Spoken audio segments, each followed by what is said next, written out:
Bismillahirrahmanirrahim. Assalamualaikum warahmatullahi wabarakatuh. Waalaikumsalam warahmatullahi wabarakatuh. Pada kesempatan kali ini kita akan membahas terkait dengan ilmu pengetahuan, ya. Nah, sebelum kita mulai pelajaran pada hari ini, adalah kita berdoa dengan kepercayaan masing-masing. Berdoa dimulai.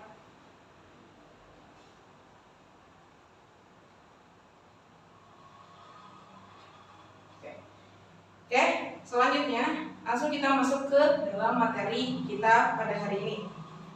Materinya apa? Tadi? Ilmu Pengetahuan.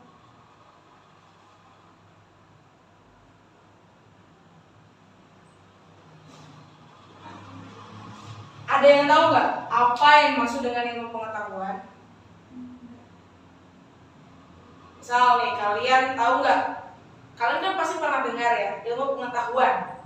Ilmu pengetahuan, mau ke sekolah itu mau ngapain? Oh, nyari pengetahuan, nyari ilmu. Nah, kira-kira ilmu pengetahuan itu apa? Mereka? Ya, terus ada yang lagi? Yang lain? Ilmu pengetahuan. Ilmu dulu deh, ilmu itu apa? Ilmu. Ada yang tahu? Ilmu itu adalah sesuatu hal yang apa? Yang dibutuhkan oleh manusia untuk apa? Untuk bertahan hidup. Nah, sekarang ada yang namanya ilmu pengetahuan. Ya, kalau ilmu dan ilmu pengetahuan itu pasti ada perbedaannya. Nah, sekarang masuk ke dalam ilmu pengetahuan. Kalau ilmu pengetahuan itu adalah sebuah ilmu yang mana itu digunakan untuk yang pertama untuk bertahan hidup, terus selanjutnya itu untuk mengembangkan diri atau potensi manusia di kehidupan selanjutnya. Misal ya, kalau zaman dulu ada nggak pesawat terbang? Ada nggak? Nggak ada. Zamannya Nabi Muhammad ada nggak pesawat terbang? Nggak ada. Ya, tapi zaman sekarang ada yang namanya pesawat terbang. Nah, pesawat terbang itu adalah hasil daripada apa? Ilmu pengetahuan. Tanpa adanya ilmu pengetahuan, nggak akan ada pesawat terbang. Contoh lain, dulu ada nggak handphone? Nggak ada. Kalau misalkan dulu mau mengabari informasi, itu kemana? Pakai apa? Pakai surat. Nyampainya berapa lama? Sampainya misalkan dari Bandung ke Jakarta, suratnya nyampainya berapa lama kira-kira? Bisa 10 hari, bisa 2 minggu, bisa 1 bulan, bisa berbulan-bulan. Tapi kalau sekarang, bayangin 1 menit ya, atau misalkan beberapa detik udah bisa nyampe belum dari Bandung ke Jakarta informasinya? Udah. Pakai apa? Pakai handphone. Handphone itu adalah bentuk dari apa? Hasil dari ilmu pengetahuan. Nah, tanpa adanya ilmu pengetahuan, ya, apapun yang ada sekarang itu nggak bakalan bisa ada. Misalkan, kalau misalkan nggak ada ilmu pengetahuan, manusia bakalan jadi manusia yang primitif. Tahu primitif? Primitif itu tradisional, tapi lebih daripada tradisional. Manusia purba tahu? Nah, manusia purba adalah manusia yang primitif. Tapi dengan berkembangnya ilmu pengetahuan, manusia semakin kesini semakin pintar, bisa membedakan mana yang baik dan mana yang buruk. Dan dengan ilmu pengetahuan juga, manusia bisa membedakan, aku mau jadi apa. Kalau misalkan jalan kanan itu baik apa enggak? Kalau misalkan jalan kiri itu baik atau enggak? Nah, itu dengan adanya ilmu pengetahuan. Sekarang masuk ke dalam kenapa ilmu pengetahuan itu diciptakan. Ada yang namanya manusia. Manusia.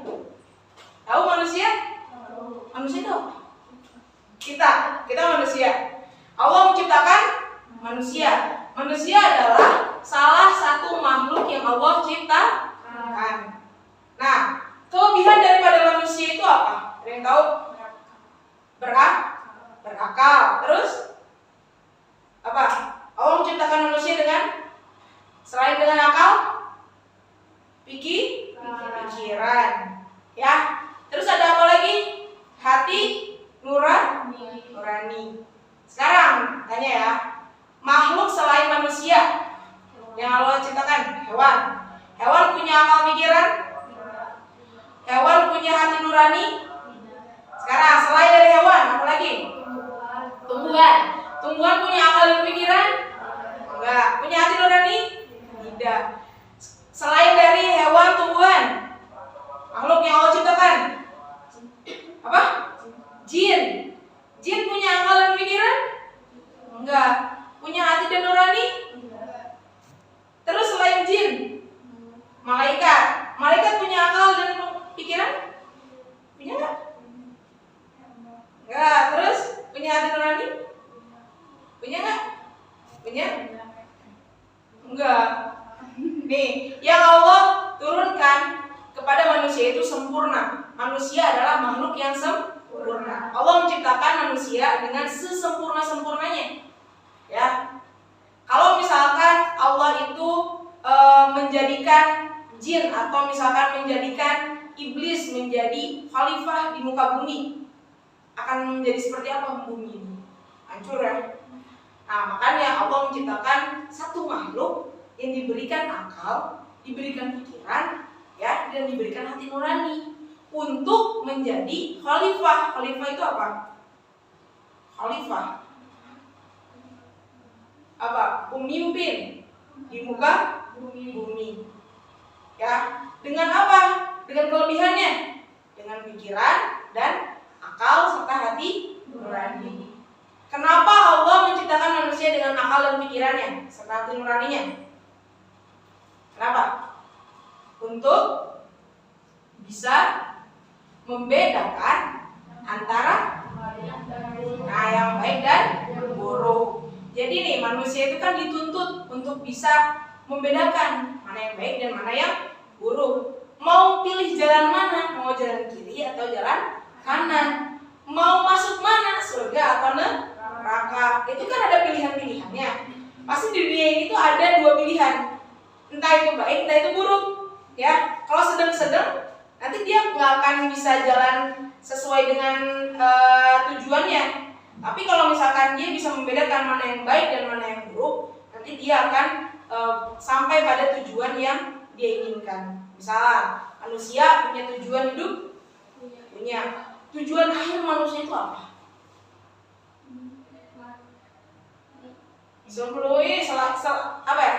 Setelah mati itu apa? Tujuan akhir manusia itu hidup untuk apa? Beribadah. Beribadah itu untuk nantinya untuk apa? Pasti kan pengen masuk mana? Neraka apa surga? Ya kan? Pasti semua manusia pengen masuk mana? Surga. Ada nggak manusia yang mau masuk neraka? Nggak ada. Tapi ada aja sih. Misalkan ada nih ya manusia yang mau masuk neraka, ada nggak? Ada. Mereka yang tidak meyakini bahwa surga itu ada. Mereka yang meyakini bahwa dirinya itu lebih buruk gitu. Dirinya itu buruk dan mereka itu beranggapan bahwa nggak apa deh, nanti kalau misalkan saya udah mati, saya ditempatkan di neraka aja.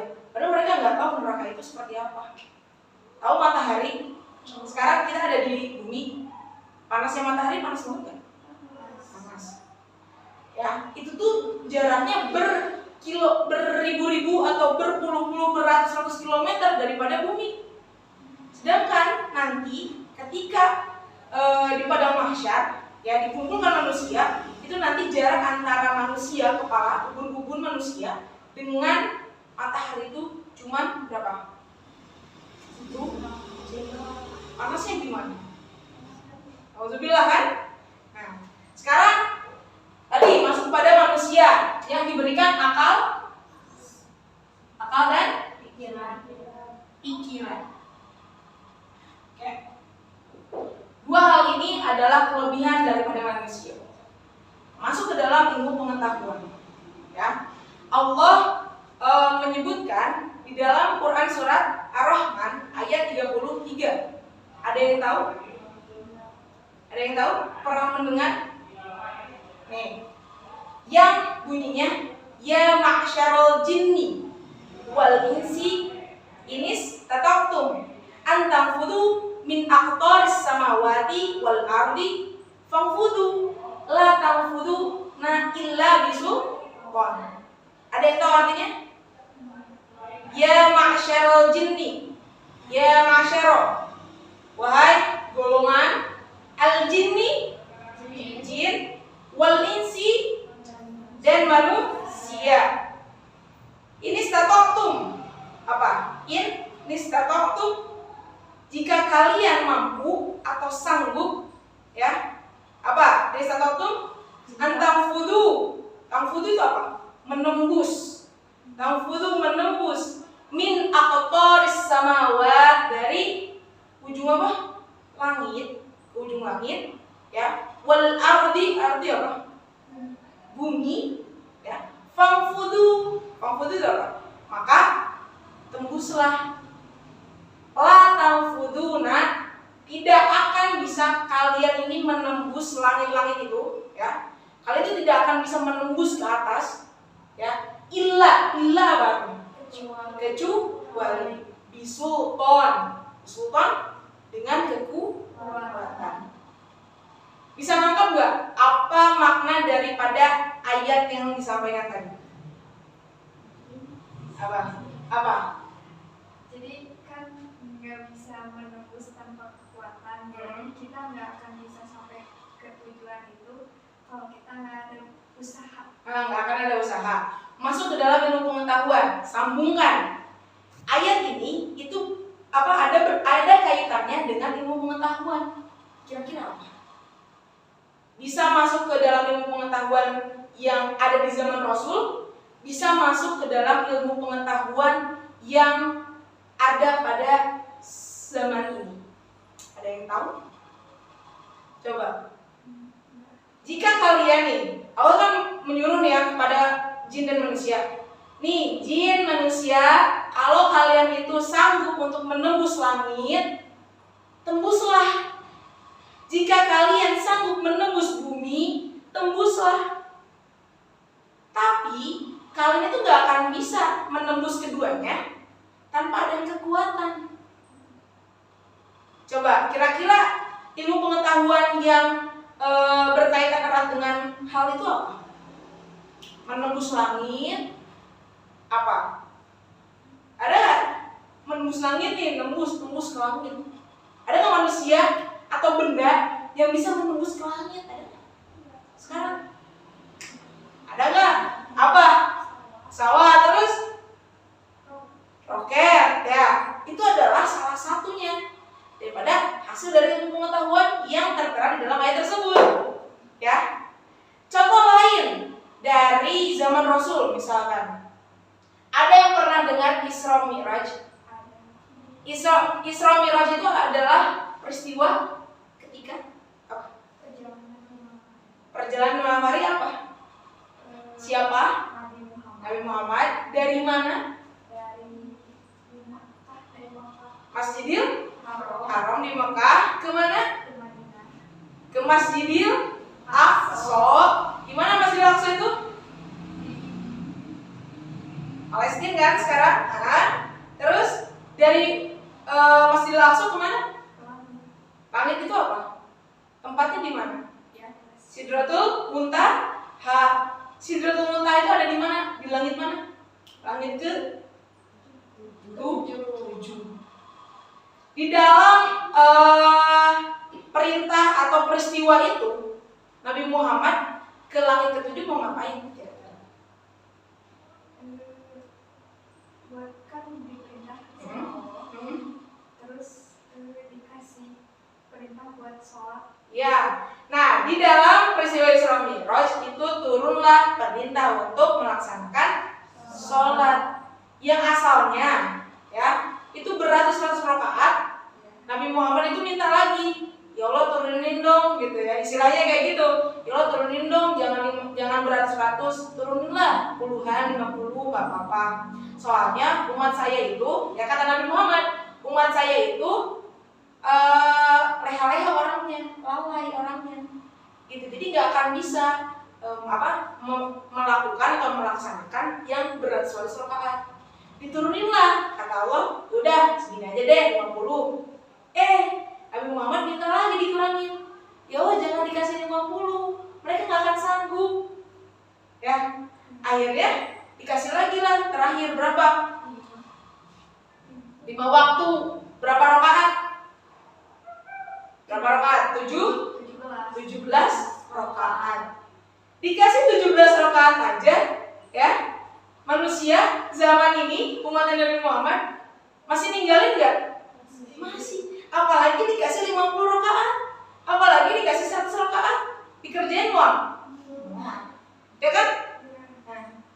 Nah, Isra Mi'raj itu adalah bentuk daripada ini ayat apa? Surat apa? Ar-Rahman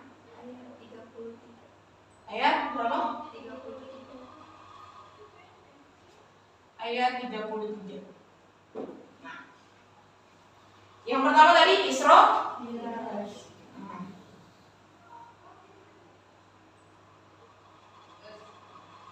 Yang kedua, pada zaman modern sekarang ini adanya apa? Pesawat terbang.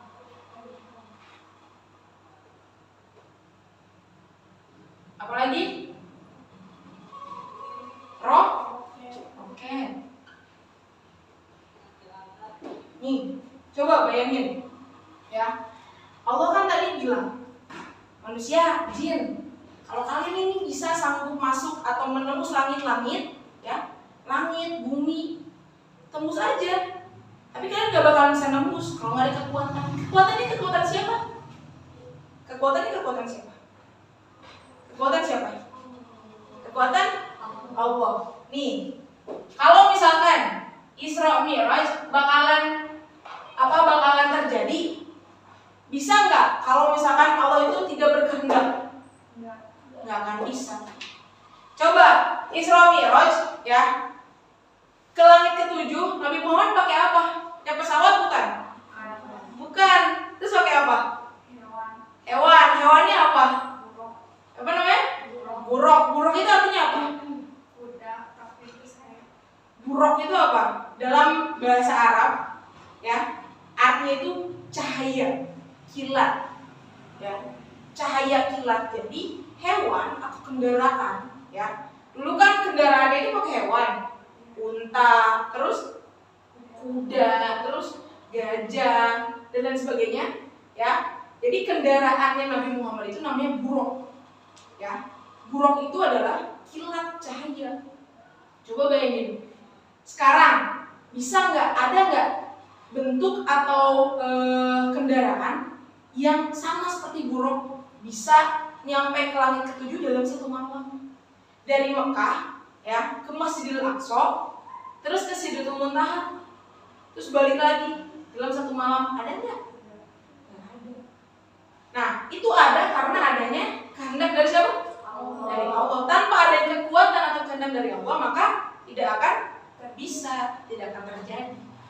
Contoh lain dari pesawat terbang. Pesawat terbang tidak akan bisa terbang tanpa ada mesin, tanpa ada apalagi manusia. Selain dari itu, selain dari mesin, daripada manusia, nggak akan bisa terbang kalau nggak ada kehendak apa? Kehendak dari siapa? Allah. Kalau kata Allah, pesawat jangan terbang, pesawat nggak akan terbang. Coba sekarang deh lihat, banyak nggak pesawat-pesawat yang kecelakaan? Banyak nggak pesawat-pesawat yang gagal untuk terbang? Banyak, karena itu adalah adanya kehendak dari Allah untuk kekuatan untuk bisa terbang atau tidaknya. Itu sama kayak roket. Roket bisa nggak ke luar angkasa? Kalau misalkan nggak ada kehendak dari Allah, nggak akan ada. Nah, makanya ilmu pengetahuan, ya, menciptakan kendaraan-kendaraan atau menciptakan barang-barang yang ada pada zaman ini itu sebagai bukti bahwa kekuatan Allah itu nyata adanya, ya. Allah itu sebenarnya sudah memberitahukan sama manusia di mana? Coba di mana Allah memberitahukan manusia tentang hal-hal seperti itu? Dalam Al-Quran. Ternyata di dalam Al-Quran itu semuanya ada. Penciptaan pesawat terbang ada nggak dalam Al-Quran? Ada.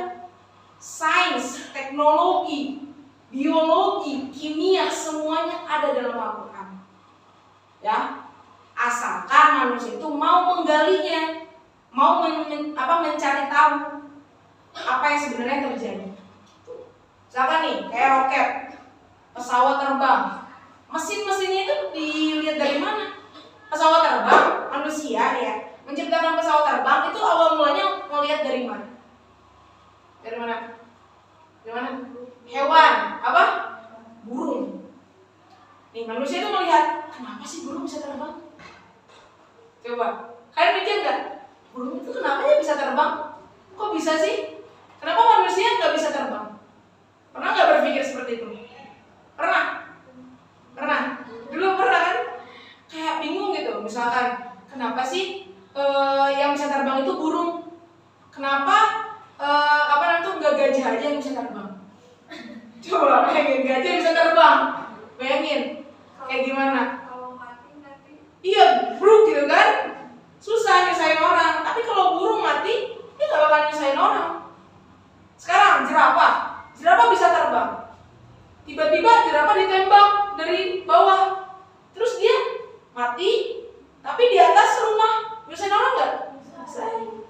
Makanya kan Allah tuh menciptakan hal-hal yang simple sebenarnya. Ya, pesawat ada karena manusia melihat burung. Terus nih, roket ada karena manusia pengen tahu tinggal di luar angkasa itu kayak gimana. Sekarang ada yang namanya astronomi. Ada?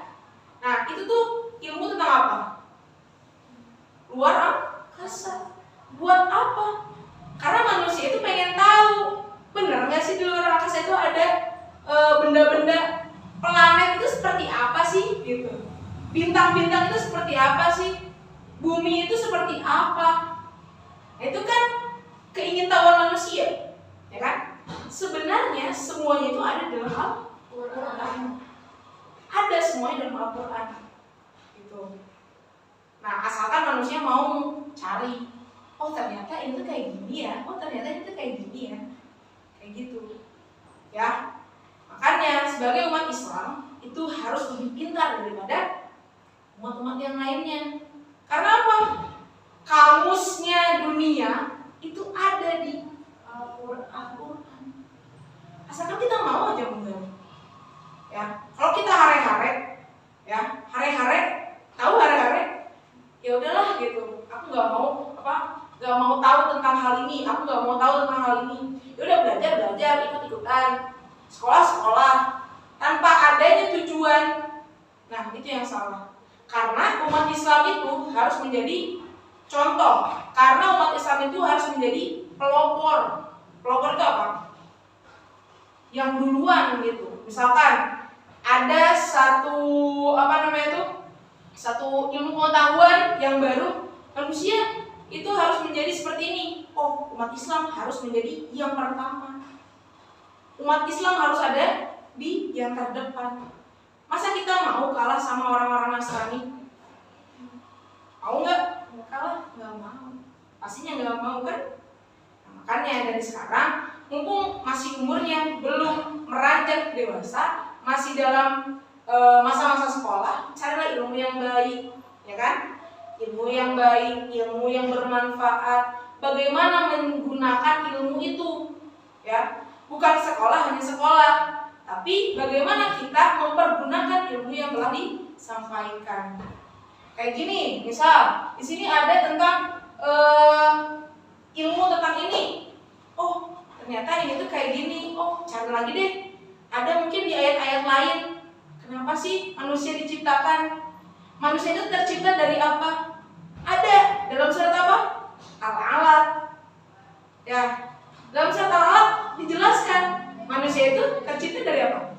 Segumpal darah. Ternyata manusia itu bukan diciptakan dari segumpal darah aja. Ada dari saripati tanah, di ayat lain ada. saripati tanah, terus air mani, terus banyak kan? Nah, itu masuk ke dalam ranah apa? Ilmu pengetahuan dalam biologi. Ada kan? Dalam Al-Quran semuanya ada.